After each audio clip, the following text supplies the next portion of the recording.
tell me about Free Britney, because I don't know. I see it. I mean, I've seen clips about it, and I've been hearing rumblings for a couple of years about it, and now it feels as though it's really come to a head. Right. I would say, if anybody that can comment on this, what the hell happened there? Explain to our audience what the Free Britney thing is and what happened, and where should she go from here?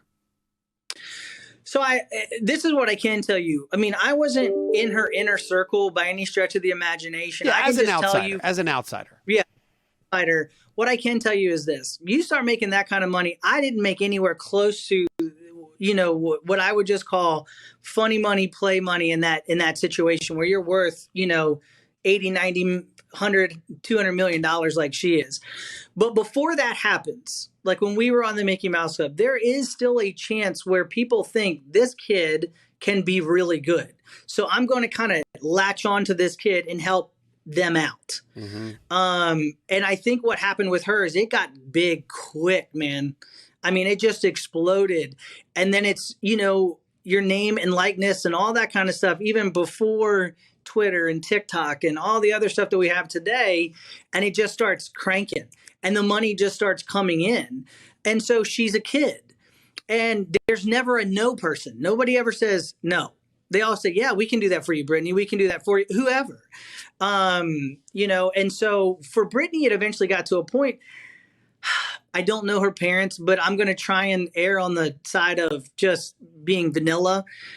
I think her dad wanted some extra cash, but I think her dad said, this is getting, wild and she's dating Justin and we've got to put something together. Then the Justin Timberlake thing, broke up. She meets Kevin Federline. She has a ridiculous amount of money. She starts having kids at a young age. And her dad's like, what the heck? Mm-hmm.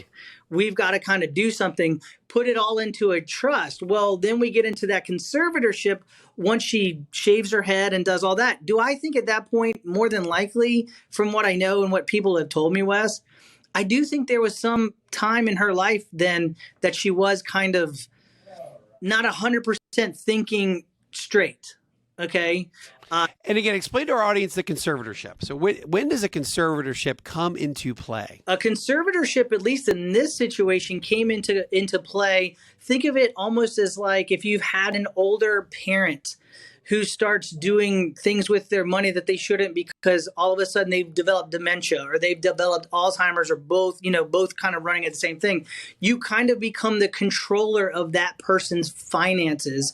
Well, in Britney's case, it's crazy, Wes. It looks like it's the controller of life for her in the sense of you can't do this. You can't buy this. You can't have money for this. They were almost controlling what doctor she was going to. They really pulled a full belt around her life, which I didn't. Now that is in the again, a conservatorship document can be written by an attorney, and then it has to be stamped by approval of a court, correct?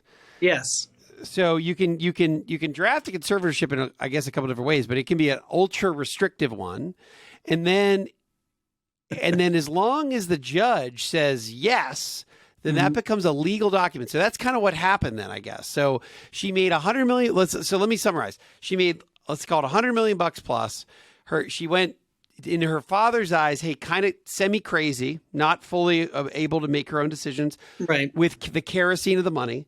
And then he drew up a conservatorship. The court said yes. And then all of a sudden, he became the conservator legally of not just one of her bank accounts, but like sounds like her likeness, her brand, her income and everything. And that's what happened, right? Yeah, and that's the way I understand it. Even and then with the Free Britney thing then is the public finally becoming aware of that and saying like, this doesn't seem fair. Hey, Dad, can't you let her out of this thing? Where are we on that? Like, what's happening with that? So it looks like even as of recently as maybe a week or two ago. So I apologize if I don't remember the timing. Yeah, we're talking, by the way, we're in August here. We're mid-August. Right. Correct. Sorry. Yes. So probably the end of July, beginning maybe last week, which is the first week in August, I believe the judge denied her request to have her dad removed as the acting conservator of the conservatorship. And she has actually requested to keep a conservatorship in place, but more than likely, as you're aware, like in some trusts, have more of a corporate conservator, somebody who's not emotionally tied or family related to make those decisions, somebody that can kind of give her the, no, Brittany, you've spent X amount of money. We've said we were only going to do X amount of money. So you're done for the month or whatever that may like be. a corporate trustee, like a Schwab trust, a New York. Correct. Yeah. Got it. Okay.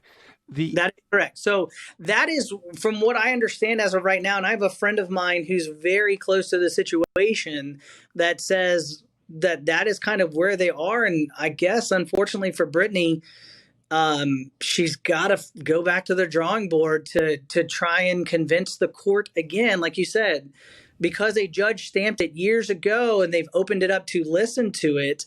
I guess whatever the arguments are to drop her dad are not working. And we don't know what those conversations really are from the courtroom to say why or why not. It seems pretty cut and dry for us if you just follow, just the information we're given, but maybe there's something we just don't know, Wes. Yeah, I don't know if I've seen an interview with her. Has there been any interviews? I mean, again, I guess the reason we're on this, by the way, so my Retire Sooner podcast audience is saying, Wes, why the hell are we talking about Free Britney?